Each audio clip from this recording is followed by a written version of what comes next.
आंवला नवमी से जो क्रम पचवीगन का चालू होता है पूर्णिमा तक, वैकुंठ चतुर्दशी के क्रम तक, उसका जो महत्व, इन कार्तिक महीने में दो वस्त्र का विधान है, एक पीले कलर का वस्त्र और एक लाल कलर का वस्त्र।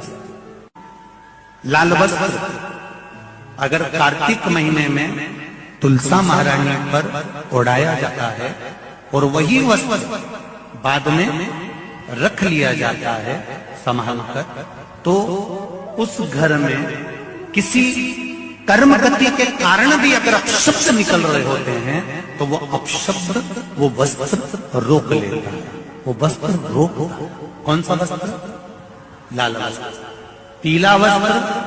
इन 5 दिन में अगर तुलसा महारानी को चढ़ाया जाता है और उसको रखा जाता है तो जिस नारी के गर्भ से संतान नहीं भी हो रही होती है उसके कक्ष में अगर वो वस्त्र कुछ दिन तक रखा रहता है तो ये निश्चित आती है कि गर्भ ठहरता जरूर है। ये पीले वस्त्र की और लाल वस्त्र की महत्वता के गर्भ से संतान नहीं भी हो रही होती है उसके कक्ष में अगर वो वस्त्र कुछ दिन तक रखा रहता है तो ये निश्चित आती है कि गर्भ ठहरता जरूर है। ये पीले वस्त्र की और लाल वस्त्र की महत्वता। कार्तिक महीने नारी जब कार्तिक के महीने का स्नान करती है या माघ महीने का स्नान करती है या वैशाख महीने का स्नान करती है या चैत्र महीने का स्नान करती है, नारी जब पूर्ण 1 महीने का स्नान करती है तो बीच में जो रजस्वला धर्म आ जाता है, नारी 5 दिन 7 दिन जो काम नहीं कर पाती है वो रजो धर्म के समय पर, रजस्वला धर्म के समय पर उसका 1 महीने का नियम खंडित हो जाता है।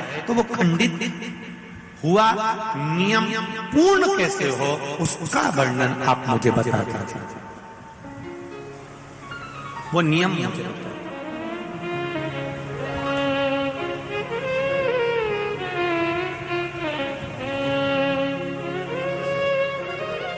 संत के रूप में बैठे हुए देव ऋषि नारद, श्रीमन नारायण, श्रीमन नारायण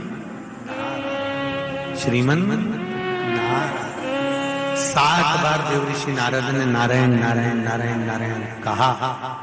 कहने पर देव ऋषि नारद ने बोला, सुनो साहूकार जी, सुबह के समय पर जब आपकी बहू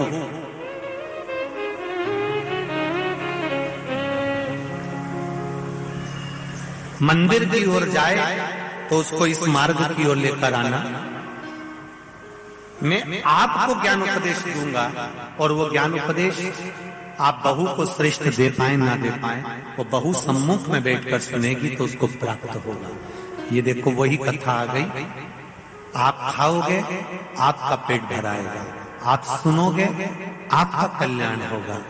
बेटों बेटियों को लेकर आओ, बहुओं को लेकर आओ, बच्चों को लेकर आओ, उनके सुनने से उनका लाभ, उनका लाभ।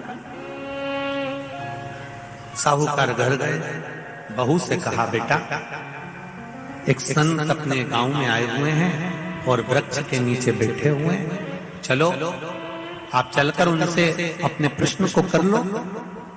बहू ने भगवान का नाम लिया, स्मरण करती हुई बहू पहुंची और बहू ने जाकर तुरंत हाथ जोड़कर निवेदन किया, बाबा जी 1 महीने तक नारी कार्तिक का स्नान करती है, 1 महीने तक नारी माघ का स्नान करती है, 1 महीने तक नारी वैशाख का स्नान करती है, 1 महीने तक नारी चैत्र का स्नान करती है, बीच में अधिक मास का स्नान करती है। उस बीच में नारी का जो रजो धर्म आ जाता है, रजस्वला धर्म आ जाता है, उस समय पर नारी का जो करा हुआ व्रत है 1 महीने का वो खंडित हो जाता है। उस व्रत की पूर्णता कैसे मानी जाए? तो उस समय पर देव ऋषि नारद जो संत के वेश में थे उन्होंने कहा कि बहू एक काम करो, पुत्री कार्तिक महीने के पीछे के जो 5 दिन 7 दिन पचवीगन के होते हैं, अगर नारी का रजस्वला धर्म बीच में आ जाता है तो पीछे के 5-7 दिन में से अगर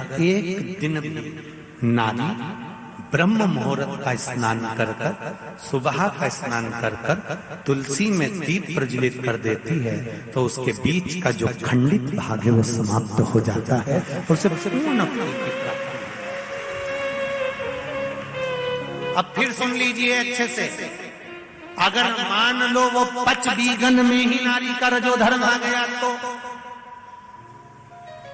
बहुत बहुत ध्यान से सुनना। ये कथा हरिहर शिव महापुराण की कथा जो भीकन गांव वालों को मिली है संपूर्ण विश्व के कल्याण के लिए। बहुत ध्यान देना, हर नारी का प्रश्न है, प्रत्येक नारी के प्रश्न ये सम्मुख में रहता है। मान लो आपने कहा कि रजोधर्म आ गया मध्य में, तो आप पीछे के 5 दिन स्नान करो। वो 5 दिन में अगर रजोधर्म आ गया फिर शिव महापुराण की कथा कहती है घर में रहने वाली कोई कुंवारी कन्या, घर में रहने वाला कोई पुत्र, घर में रहने वाला पति, घर में रहने वाली सास, घर में रहने वाली कोई सौभाग्यवती नारी, जेठानी, ननन, देवरानी या घर में रहने वाला कोई पुरुष अगर बाहर स्नान करने नहीं भी जा सकता, ब्रह्म मुहूर्त में प्रातः के समय पर यदि तुलसी में एक दीप और एक संध्या के समय पर दीप लगा देता है तो भी नारी का नियम पूर्ण हो जाता है। वो नियम खंडित नहीं, वो नियम खंडित नहीं। क्या 5 दिन के स्नान का फल है?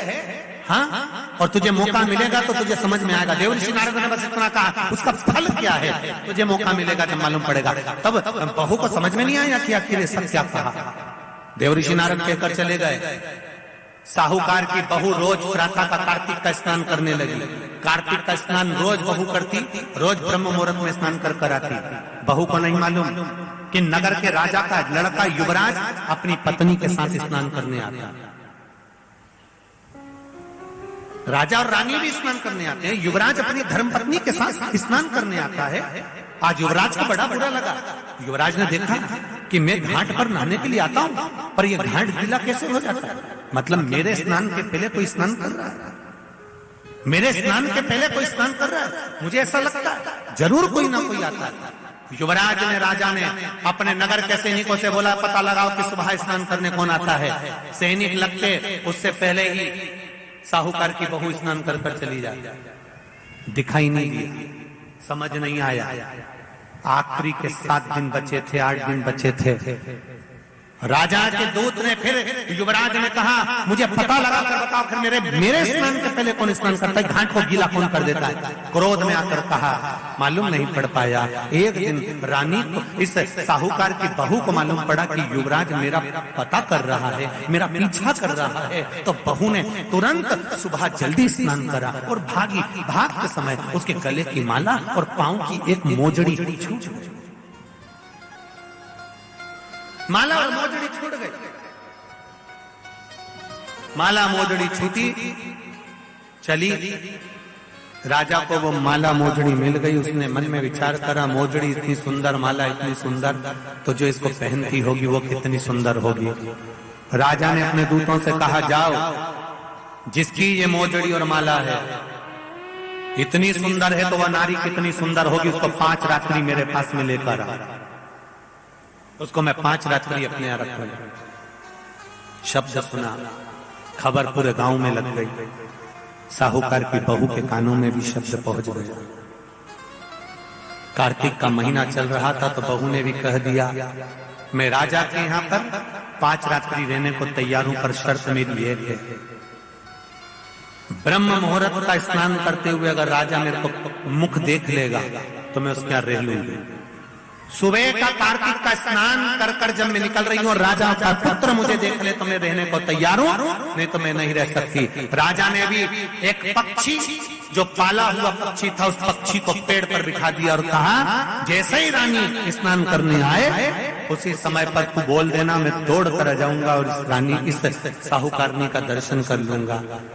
जब साहूकारनी सुबह के समय पर स्नान करने चली तो देहली पर द्वार को छोड़ते समय प्रणाम करते हुए कहती है, हमारे भारत की सभ्यता, भारत की भूमि की संस्कृति, पहले की माताएं जब मायके से ससुराल जाती थी या ससुराल से मायके आती थी तो जिस तांगे में, जिस गाड़ी में जिस बस में, जिस टैक्सी में भी बैठती थी उसके भी पांव पड़ती थी, उसको भी प्रणाम करती थी। बोलो री जीजिए सही है कि गलत है?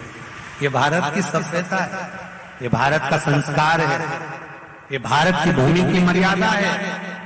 जिस भूमि पर से जा रही, ससुराल से मायके जाएगी तो जिस बस में जाती थी उसके पांव पड़ती थी, बैलगाड़ी में जाए, टांगा गाड़ी में जाए, घोड़ा गाड़ी में जाए, उसके पांव पड़ती थी।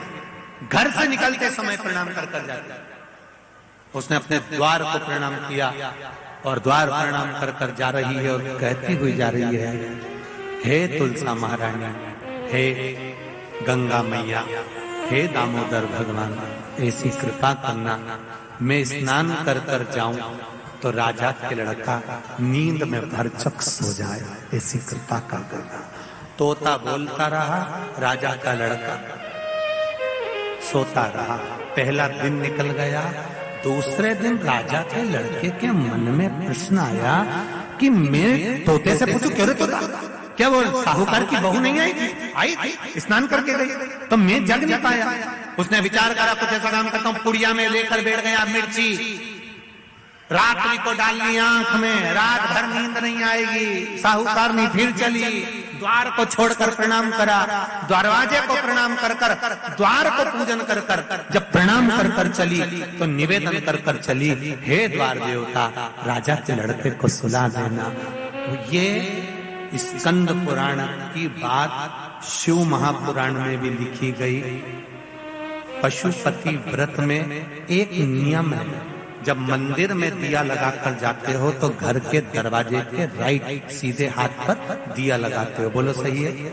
सीधे हाथ पे दिया लगाने का महत्व क्यों है? क्योंकि हम मंदिर से चलकर जब आते हैं, अपने घर के सीधे हाथ की ओर जब दिया लगाते हैं तो भगवान से निवेदन करते हैं कि मेरा ये द्वार है और आपके भरोसे पर है, आपको संभालना है। दूसरे दिन उसने मिर्ची डाली राजकुमार ने, तो भी उसकी नींद लग गई। तीसरे दिन उसने अपने शरीर पर कट लगा लिया कि इसकी जलन होगी तो नींद नहीं आएगी, मालूम पड़े तो भी नींद आ गई। चौथे दिन उसने आगी जलाकर बैठ गया तो भी नींद आ गई।